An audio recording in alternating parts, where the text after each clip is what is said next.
welcome to the video lecture on basic data types in C. Let us first understand what is the meaning of a data type. So the data type refers to the type of the data that is used to store the information in the program. For example, suppose you want to give the name of the person, then in that case the name is represented by the array of characters. But if you want to give the age of the person, then in that case it is an integer number.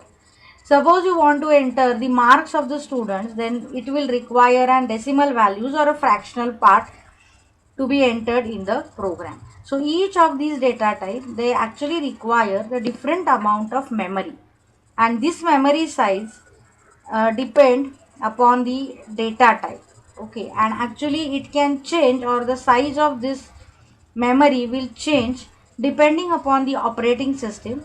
And here we are going to discuss the different data types and their storage sizes for a 16-bit computer. So let us first see what are the different data types. So actually there are three types. First is called as a basic data types or primary data types. In that you have integer, float, double, char and void. Then secondly you have a derived data types, that means which are derived from the basic data types, which are arrays, pointers, structures and union. And the last is a user defined data type. In that you have a type def and enumerated data type. So the derived data types, that is arrays, pointers, structure and union, we are going to study separately. Also user defined data types, we are going to study it separately. So in this video I am mainly focusing on the basic data types, that is integer, floating point, double, character and void. Now let us first start with an integer data type. So the integer data type is mainly used to store an integer number.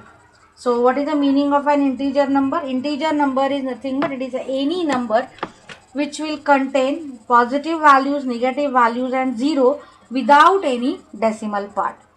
Also octal, hexadecimal and decimal values can be stored in this integer data type. Now this integer data type is again divided into two types. First is called as an unsigned integer, and for this unsigned integer the range, or you can say it can store the numbers or values from 0 to some positive number, but it cannot store any negative values. So let us discuss about the range and the size of unsigned integer. So if you can say the range or the size is given by 16 bit, it is also, you can say it is a 2 byte. So size is 2 bytes.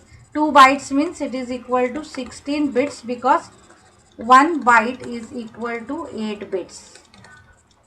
Okay, and as it is a 2 bytes or 16 bits, what is the range? So range is given by 0 to 65535. This is the range for unsigned integer, that means 16 bits. So it is calculated as 2 raised to 16. So 2 raised to 16 will give you 65536 in decimal, but as we are starting from 0, it is represented by 0 to 65535. The second one is called as a signed integer. So this signed integer is used to store the positive as well as the negative values. So if you consider the range of sign and the size, then the size is again 2 bytes. That means it is equivalent to 16 bits again. But as it is a sign integer, the range is in negative as well as in positive, and therefore in this case the range is given by -32768 plus 32767 is the range for sign integer. That means the half of this is allocated for negative and half of this is allocated as a positive. Now this integer type data type is again divided further into short integer and long integer. So the short integers, that means they are lesser in size. That means suppose you want to store a small number, then in that case you will go for short integer. Now let us discuss about the size and the range. So here as we are discussing for a 16 bit, the size of short integer is again a 2 bytes, and as it is a 2 bytes, the range is given by again minus 32768 to plus 32767. When you are writing only short integer, that means it is taken as a signed short integer, and therefore the range is divided into negative and the positive part. The next is a long integer. That means suppose you want to store the bigger number, then in that case you have to go for long int data type. Now let us discuss about the size and the range of long integer. So the size of long int is 4 bytes. So 4 bytes, that is equivalent to how many bits? 8 into 4. That means it is a 32 bits. So the range will be 2 raised to 32. And if you calculate this overall range of 2 raised to 32, then it will come 4294967 but here as it is only a long int, that means it is taken as a sign long, and therefore that range will be divided into two, negative and positive. So the range will be minus 2147483648 plus 2147483647. So this is what is the range for long int, that means sign long. And if you consider an unsigned long integer, then the range will be given by, because in unsigned case you have all positive number, so it is given by 0 to, let's say, 4294967295. This is the range for unsigned long integer. This is a sign long integer. So this is what about the integer type of a data. The format specifier which is used for representing the integer data type is a percentage %d. Okay, so using that you can represent the integer data type. Now let us discuss the next type of a data, which is a float data type. The float data type means here it allows the user to store the decimal values or the floating point values. So actually in computer memory, if you see, the float are normally stored in some different format like mantissa and exponent form, and the number of bytes which are used to represent this floating point, it depends upon the precision of the value. So float is basically used to declare a single precision values. Now let us discuss about the size and the range for floating type data. So the size is 4 bytes, and as it is a 4 bytes, the range is given by, now as it is in the mantissa and exponent form, it is written as 3.4e minus 38 to 3.4e plus 38.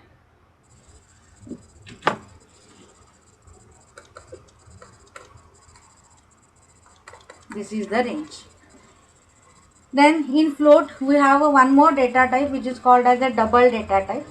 So double is used to store the decimal numbers or decimal values with the double precision, and therefore it will take the size which is exactly double of the float, and therefore it will take an 8 bytes. So size of the double is 8 byte, and the range will be given by 1.7e minus 308 to 1.7e plus 308. So this is the range for double data type. And there is a one more which is called as a long double. So in that case the size of the long double will be again more as compared to the double, and the size is given by the 10 bytes, and the range for long double is given by 3.4e minus 4932 to 1.1e plus 4932. So as this format, this e is nothing but is exponent and mantissa form. So as the ranges or the values are bigger, it is actually represented in this format. Now the next data type is a character data type. The character data type is normally used for storing the single character, and in memory normally the characters are stored in their ASCII code, and therefore it has a range. So if you are giving A, or if you want to display say A, B, C, D, then in that case in memory the capital A or a small a will be stored in their ASCII value. And for storing that, actually it requires some memory, or the size is given by the 1 byte. That means the character requires only 1 byte, and that's why the range will be minus 128 to plus 127. So this is considering that it is a signed char. But if you consider an unsigned character, if you take an data type as an unsigned character, then in that case the range will be given by 0 to 255. So here it will represent all positive values, and here it will give you negative and positive. And the last is nothing but it is a void data type, but the void represents no value. That means it is a valueless, and no operations are used to represent nothing. It is used to represent nothing actually, but mostly it is used with the functions for the representing the return type. So when we'll study the functions part, then in that case we are going to study about this void in more detail. So if you can see, the size will be, you can write it as a 0, and the range will be valueless. So this is what all about the different basic data types. But remember that, as I have told you, that these data types or the memory requirement of the data for different data type depend upon the machine. And therefore if you want to check that how many memory is required in your case, then in that case you have to check it, and for checking that you have to use the size of operator. So by using this size of operator, you can check the amount of memory that is consumed by a particular data type on your machine. So that is an important thing. In this video, whatever I have discussed is by considering a 16-bit of operating system. So this is what all about basic data types. So if you like my video, then don't forget to subscribe to my channel, and if you like it, then please share the video with your friends. Here I have mentioned the collective chart for all basic types of data, the storage size and value range. Okay. So thank you guys. Thank you so much.